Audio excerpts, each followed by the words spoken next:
என்னுடைய உயிரோடும் உணர்வோடும் கலந்து வாழுகின்ற என் அன்பு உறவுகள் அனைவருக்கும் வணக்கம். இங்கே பேசிய நம்முடைய அப்பா கல் நல்லசாமி அவர்கள், என்னுடைய அன்பு தம்பி பனையேரி பாண்டியன், என்னுடைய தம்பி விக்டர், எல்லோரும் கல் என்பது நமது உணவு, நமது உரிமை என்பதை பதிவு செய்வார். இங்கே சிலர் ஏதோ கல்லை நாங்களே இப்போதான் ஒரு 10 நாளைக்கு முன்னாடி கண்டுபிடிச்சது போல ஒரு ஓரம் இங்கே உட்காந்து காட்சி எடுத்துட்டு வருவது போல கருதுகிறார்கள். அப்படி இல்லை, தமிழனுடைய வாழ்வியலோடு இணைந்த ஒன்று. கரும்பு வாழை போல பனையும் தென்னை, அப்படிதான் நீங்கள் பார்க்கணும். வேளாண்மையினுடைய விரிவாக்கம் தான் ஆடு மாடு வளர்த்தல், கோழி வளர்த்தல், பட்டுப்பூச்சி வளர்த்தல், நெசவு செய்தல், மீன் வளர்த்தல், இது போன்ற இவைகள் எல்லாம் பனை தென்னை எல்லாம் வேளாண்மையினுடைய ஒரு விரிவாக்கம். அது தெரியாம கல்லுக்கு தடை போடுவது என்பது அந்த கொடுமையை நம்மளால் ஏற்க முடியாது. ஜல்லிக்கட்டுக்கு தடை போட்டார்கள், அதற்கு காரணம் உங்களுக்கு தெரியும். அதை எதிர்த்து முறியடித்தோம். அதிகமாக மாட்டினுடைய பயன்பாடு, நாட்டு மாடு என்றால் என்ன, ஏட்டுப்பால் என்றால் என்ன என்பதை தெருவாக ஊராக பேசி ஒரு விழிப்புணர்வை ஏற்படுத்திய ஒரு மகன் நான் என்பதில் ஜல்லிக்கட்டு போராட்டம் பெரும் எழுச்சியாக ஒரு பெரிய காரணியாக நான் இருந்தேன் என்பது யாராலும் மறுக்க முடியாது. தன்னெழுச்சியாக நம் பிள்ளைகள் மக்கள் போராடி அந்த தடையிலிருந்து சற்று விடுதலை பெற்றிருக்கிறோம். அதுபோல கல், எங்கள் ஐயா நல்லசாமி அவர்கள் சொன்னது போல, மது என்று நிரூபித்து விட்டால் 10 கோடி தருகிறோம் என்றார். தாயின் மாரிலிருந்து வருகிற பால் போல பனையின் மார்பிலிருந்து இது வருகிறது. பனம்பால் தென்னம்பால். நாங்கள் அதிகாரத்துக்கு வரும்போது வந்த உடனே கல் என்றதை நீக்கிவிட்டு பனம்பால் தென்னம்பால் ஈச்சம்பால் மூலிகை சாறு என்றுதான் கடைகளை தரும். சீமை சரக்குகளை தடை செய்யும். இந்த மாதிரி தெருவுக்கு 2 கடைகளை இருக்கிறதை மூடும். உயர் ரக விடுதிகள், 5 நட்சத்திர விடுதிகள், சுற்றுலா தலங்கள், கடற்கரையில் இருக்கிற தங்கும் விடுதிகள், அதுக்கு வேணால் அனுமதி இருக்கு. வெளிநாட்டு பயணிகள் வந்தால் அவர்களுக்கு வேணால் அந்த வாய்ப்பு. நம்ம பிள்ளைகளுக்கு தெருவுக்கு 2 படிப்பகம் இருக்க வேண்டிய இடங்களில் எல்லாம் தெருவுக்கு 2 குடிப்பகங்களை திறந்து வைத்திருக்கிறார்கள். கல்லை விஷம் என்கிறார்கள். அப்போது நமக்கு ஒரு கேள்வி தோன்றுகிறது, டாஸ்மாக் கடைகளில் விற்கிற பீர் பிராண்டி விஸ்கி எல்லாம் மிளகு ரசமா என்ற கேள்வியை கேட்க நமக்கு தோன்றுகிறது. கல் நஞ்சு என்றால், கல் மது தடை செய்ய வேண்டும் என்றால், நீங்கள் அரசு நடத்துகிற டாஸ்மாக் கடையில் விற்கிற பீர் பிராண்டி விஸ்கி ரம்மு ஜின் எல்லாம் கோயிலில் கொடுக்கிற தீர்த்தமா, புனித நீரா என்ற கேள்வியை நாம் எழுப்ப வேண்டியிருக்கிறது.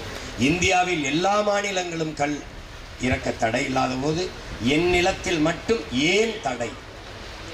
இந்த கேள்வியை எழுப்பாதவன் எப்படி மானமுள்ள மனிதனாக, அதுவும் தன்மானமிக்க தமிழனாக இருக்க முடியும்? புதுச்சேரியில் இருக்கு, கேரளாவில் இருக்கு, ஆந்திராவில் இருக்கு, கர்நாடகாவில் இருக்கு, எல்லா மாநிலங்களிலும் இருக்கும்போது என் நிலத்தில் ஏன் தடை? ஒரே காரணம்தான், என் உடன் பிறந்தார்களே. எந்த மாநில முதல்வருக்கும் சாராய ஆலைகள் கிடையாது. தமிழ்நாட்டை ஆண்டவர்கள், ஆண்டு கொண்ட இருப்பவர்களுக்கு சாராய ஆலைகள் கணக்கில்லாது. டாஸ்மாக் கடைகளில் விற்கிற சரக்கு இவர்கள் காய்ச்சுகிற சரக்கு. உலகத்தில் உற்பத்தி செய்வனும் விற்பவனும் ஒரே ஆளாக இருந்ததில்லை. தமிழ்நாட்டில் மட்டும்தான் சாராயத்தை காய்ச்சுவனும் விற்பவனும் ஒரே ஆளாக இருக்கிறாங்க. இங்கே இருக்கிற சிக்கல் அதுதான். கல்லை திறந்து விட்டால் எவ்வளவு பெரிய குடிகாரனாக இருந்தாலும், எவ்வளவு குடிக்கிறவனாக இருந்தாலும் 2 லிட்டர் 3 லிட்டர் முடிஞ்சிடும். கல் உணவின் ஒரு பகுதி ஏந்துடுறான், போதும்ன்றான். சாப்பிடும்போது சாப்பாடு மட்டும் போதும்ன்றான். அது மாதிரி கல் ஒரு 3 லிட்டர் குடிச்சா போதும்ன்றான். ஆனால் 3 லிட்டர் குடிச்சிட்டு ஒரு அதிகபட்சம் போனால் 100 ரூபாய்க்குள்ள குடிச்சிட்டு வீட்டுக்கு போயிடுவான். ஆனால் டாஸ்மாக் சரக்கு அது அனுமதிக்கலை. நீ 100 ரூபாயோட வீட்டுக்கு போறியா, இங்கே வா, கொண்டாட்டி தாலியாக இருக்கமே, ஆத்தா அப்படின்னு சொத்தை விற்கணும்ல, வா, குடிச்சு குடல் செத்து சாகிற வரை விற்பான். இவர்கள் அந்த கடையை திறந்து வைத்து, அதுவும் பெரிய வியாபாரியே சொல்கிறார், போதையின் பாதையில் செல்லாதீர்கள், உங்கள் அப்பா நான் சொல்கிறேன், போதையின் பாதையில் செல்லாதீர்கள், அது நான் உங்களுக்கு சொல்கிறேன். ஏன் உங்கள் உடலை கெடுத்துக் கொள்கிறீர்கள்? அதை கடையை விற்கிறேன், அது நான் தான். எங்கள் ஊரில் ஒரு பெரிய ஒரு தாத்தா தெருவில் நாங்கள்லாம் சின்ன பிள்ளையாக இருக்கும்போது, பாடாவதி பல்லுப்படி யாரும் வாங்காதீர்கள், பாடாவது பள்ளிப்பொடி யாரும் வாங்காதீர்கள், சாப்பிட்டு 4 நாளாச்சு, சாப்பிட்டு 4 நாளாச்சு பாரு. நாங்கள் எங்கள் அம்மா தாத்தா சாப்பிட்டு 4 நாள் ஆச்சுங்கிறாருன்ட்டு அவர் சொன்ன பாடாவதி பள்ளிப்பொடியை வாங்குவோம். அது மாதிரி நம்ம அப்பா யாரும் குடிக்காதீர்கள், யாரும் குடிக்காதீர்கள், உங்களை நம்பி தான் திறந்து வச்சிருக்கேன், 50,000 கோடி அதுல இருந்தா வரணும். இது ஒரு கூத்து, இது ஒரு கொடுமை. அதான் இது அந்த நிலைமையை மாத்திரம். கலிகட்கு நீட்டத்தம் கையால் கலிகள் விதிர்த்திட்ட வெங்கல் துளி கலந்து ஓங்கு எழில் யானை மிதிப்ப சேராகுமேன்னு சங்க இலக்கியத்தில் பாட்டு. அதுக்கு என்ன பொருள்? கல்லை குடிக்கும்போது சிந்திர கல் நுரை அதெல்லாம் தெருவெங்கு நிறைஞ்சு கிடக்கும்போது அதில் மிதிச்சு போன யானை நடந்து போகும்போது அந்த கல்லோட சேர்ந்த மனம் வீசுதுறாங்கிறான் சங்க இலக்கியத்தில். இங்கே பல பேர் நாங்கள் கண்டுபிடிச்ச மாதிரியே பேசிக்கிட்டு இருக்கான். அதே அதிகமான அவையும் கல்லுண்டு பேசிக்கொண்டு இருந்தாங்கிறான். இது என் வாழ்வியலோட கலந்த உணவு. எந்த கொம்பாதி கொம்பனுக்கு விட்டு கொடுக்க முடியாது.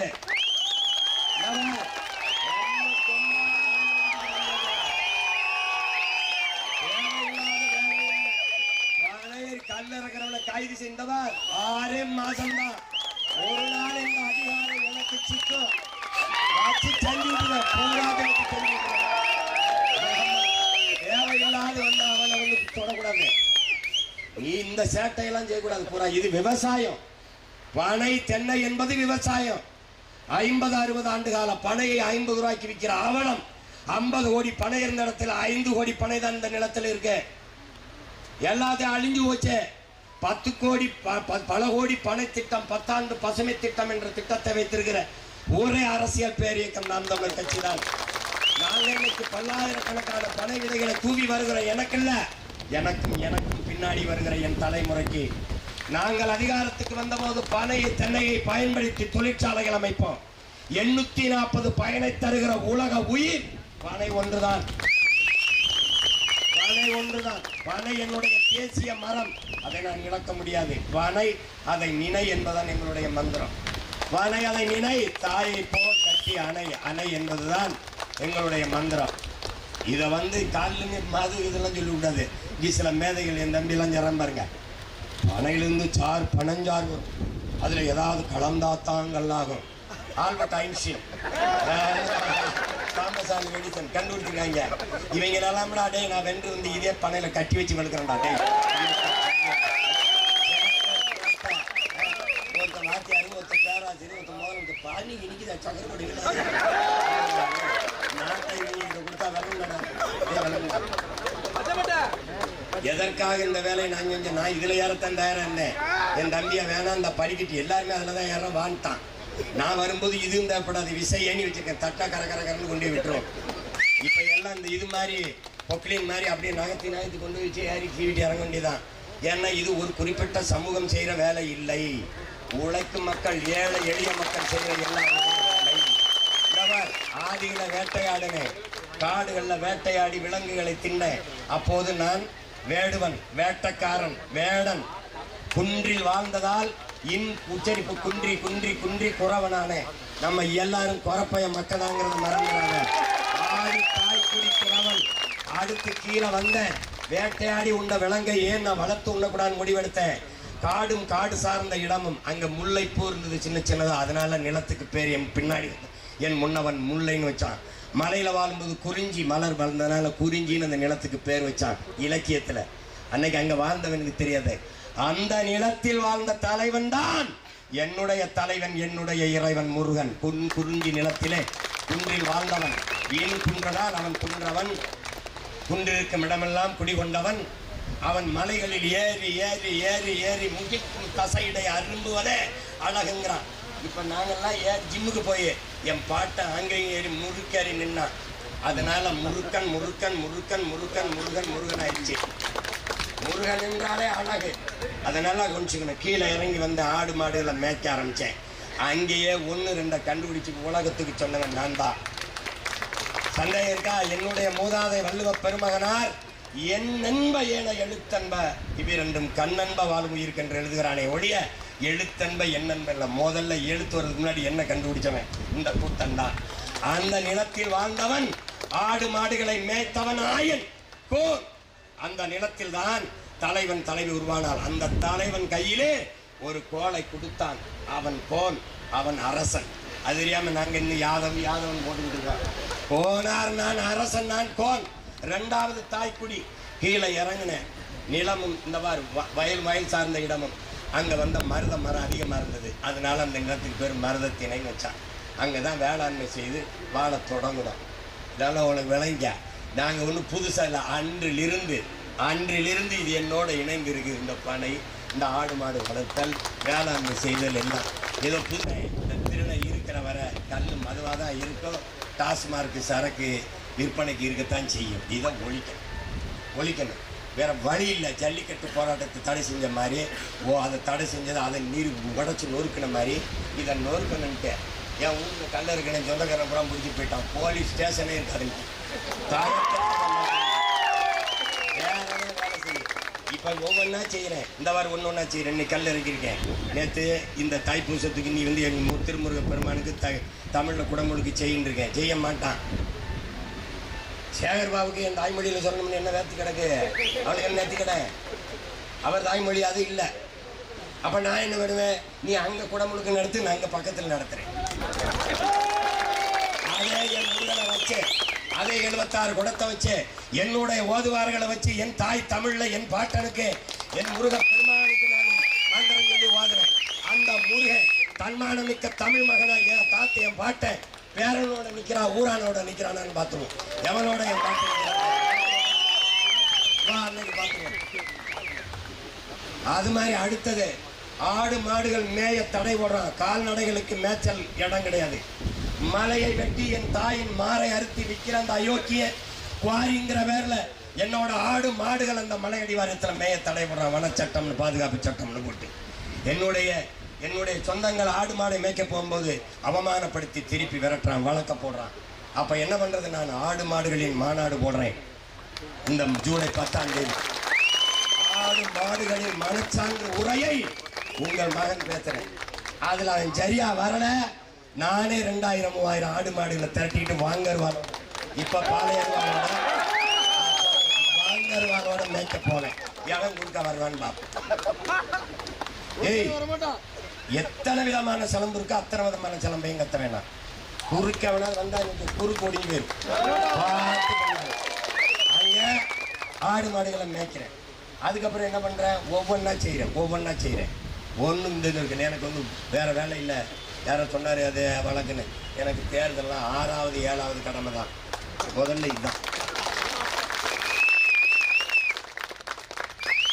உலகத்திலே எனக்கு மகிழ்ச்சியானது எதுங்க?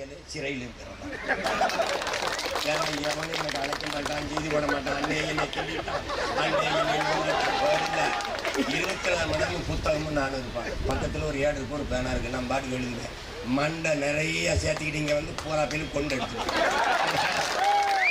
இப்பவே கேட்குற கேள்விக்கு பதில் இல்லை. அந்த காவலர் கெஞ்சுவார், ஐயா ஐயா ஐயா ஐயா ஐயா நீங்கள் கொஞ்சம் தூங்கிட்டியா? காலையில் எழுந்திரிச்சு படிக்கலாம் இல்லைங்க ஐயா. ஏயா அப்படின்னு. காலையிலையும் படிக்கணும், இப்பவும் படிக்கணும்.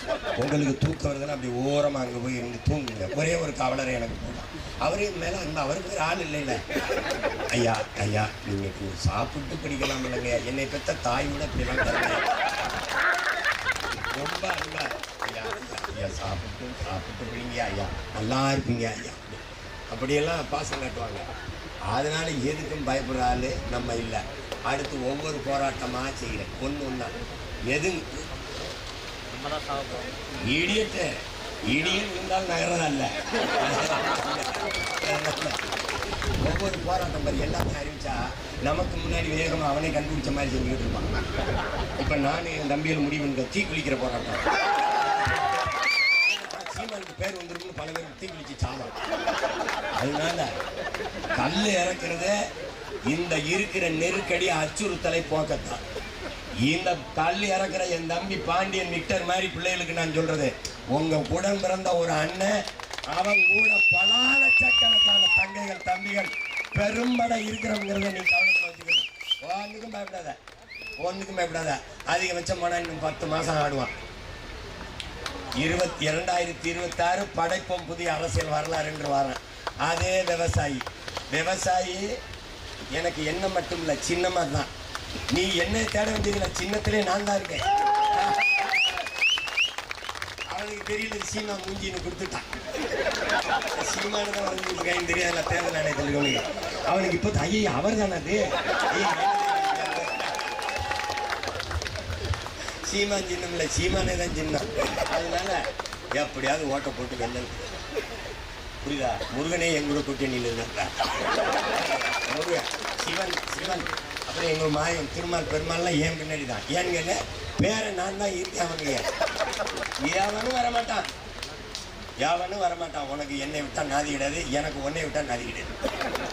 அதனால தயவு செய்து இந்த பாருங்க, எங்கள் அப்பா எத்தனை ஆண்டுகளா எவ்வளவு ஆண்டுகளா இந்த கல் உரிமைக்கு போராடுறாங்கன்னு.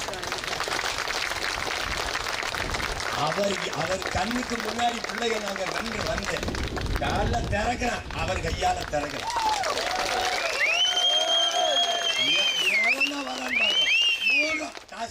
அதே அவர் கையாலே போடுறோம். பானை தண்ணி வாரியத்துக்கு வந்து பாண்டியர் தலைவரை போடுறோம். ஆடுறா பார்த்து. ஏன் 1 கிலோ கருப்பட்டி 1000 ரூபா அமெரிக்காவில் உலக நாடு இல்லை. கருப்பட்டிக்கு அலையிறான், இங்கே உற்பத்தி இல்லை. நாம வர்ற பனை தென்னை எல்லாம் சார்ந்து தொழிற்சாலை போடுறோம். வாழ்விடத்தில் அரசு வேலையை கொடுக்குறோம். படித்தவன் படிக்காதவன் அனைவருக்கும் அரசு வேலை. வாய் விண்ணுதல், நார் விண்ணுதல், கொட்டான் விண்ணுதல், கருப்பட்டி செய்தல், நாட்டு சக்கரை செய்தல், பணம் கற்கண்டு செய்தல், எல்லாம் அந்த இடத்துல தொழிற்சாலை. எங்கேயும் கவர்மெண்ட் வேலை அரசு வேலை. நீ வெளியில் வர வேண்டியதில்லை. வாழ்விடத்தில் வேலை தரேன் அண்ணன். நீ என்னை வெள்ள விட்டு நான் பயன்படுத்தி என்னென்ன வேலை அந்த முழுக்க கனவு. ஒன்னே ஒரு ஓட்டை போட்டு விட்டு மீதியை நான் பார்த்துக்கிறேன். அதனால பயப்படாத. கல்லை குடிக்க ஊக்கப்படுத்துறாரு.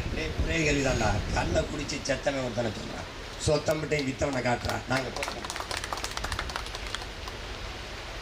ஒரு மர கல்லை குடிச்சு பாடுறா, இப்படி மின்னு திமிரா இருக்குண்டா, திமிரா இருக்கு. அந்த அது குடம் செத்து போச்சு, ஈரோக்குள்ள அழுகி போச்சு, இந்த இது ஆர்கான் செத்து போச்சு, ஒரு இளவு இருக்காது, எல்லாம் தெம்பாயிரும். அதனால கல் என்ற சொல்லை ஒழிப்போம். நம்ம மூதாதை கல் உண்ணாமைன்னு பாடிட்டாங்கிறாங்க. அவன் எல்லாம் பாடினான். புலால் உண்ணாமை கூட தான் சொல்லியிருக்கான். அவன் சொல்லியிருக்கான், எல்லாம் அவனே தான் சொல்லியிருக்கான். கொல்லான் அவனை வந்து எல்லா உயிர்களும் கைவிப்பி தொழுங்கிறான். புலால் உண்ணாமை இருக்கிறவனே அவனே சொல்றான். அவன் என்ன சொல்றான்? உலையில் கொடியோரை வேந்தறுத்தல் வைங்குள் களை கட்டங்களோடு நேருங்கிறான். அரசனுக்கு துரோகிகளை போட்டு தள்ளுறதும் ஒரு களை எடுக்கிறதுக்கு சமம்டாங்கிறான். அதனாலதான் பாளையவாரோட சுத்தம் பல வேற களை எடுக்க. அதனால அஞ்சுவதும் அடிபணிவதும் தமிழன் பரம்பரைக்கு கிடையாது. சிறை என்றால் நிறை, தடை என்றால் உடை. எதையும் தகர்க்கும் தமிழர் பெரும் படை. அதனால தைரியமா கவலைப்படாம ஒவ்வொன்றா செய்கிறோம், ஒவ்வொன்றா செஞ்சுக்கிறோம். எதாவது இருக்கோ எதிர்த்து போரிட்டு நொறுக்குவான். அப்போ என் தம்பி கூட சொன்னான், வன பாதுகாப்பு சட்டம்னு நம்ம மேல்முறையீடு செய்யலாம்னா. இங்கே இருக்கிறத விட அங்கே இருக்கிற பெரிய ஆமாம் அதெல்லாம் மேயக்கூடாதுன்னு சிக்கலாயிடும். நீதிமன்றம் சொல்லிடுச்சு. எந்த மன்றம் சொல்கிறது நான் கேட்க தயாராக இல்லை. எங்கள் மக்கள் மன்றம் சொல்கிறதா எங்களுக்கு முக்கியம். நீதிபதி சொல்லிட்டாருங்கிறான். 815 டாஸ்மாக் கடையில் திறக்கலாம்னு நீதிபதி சொல்கிறாரு. ஏற்கிறியா எதிர்க்கிறியா? எதிர்க்கிறியா? 8 சக்கர வாகனத்தில் 700 லாரியில் கன்னியாகுமரியிலேருந்து மலையை வெட்டி எடுத்துகிட்டு போகலாம் கேரளாவுக்குன்னு நீதிபதி தீர்ப்பு சொல்கிறாப்புல. ஏற்கிறியா எதிர்க்கிறியா? இது நீதியா?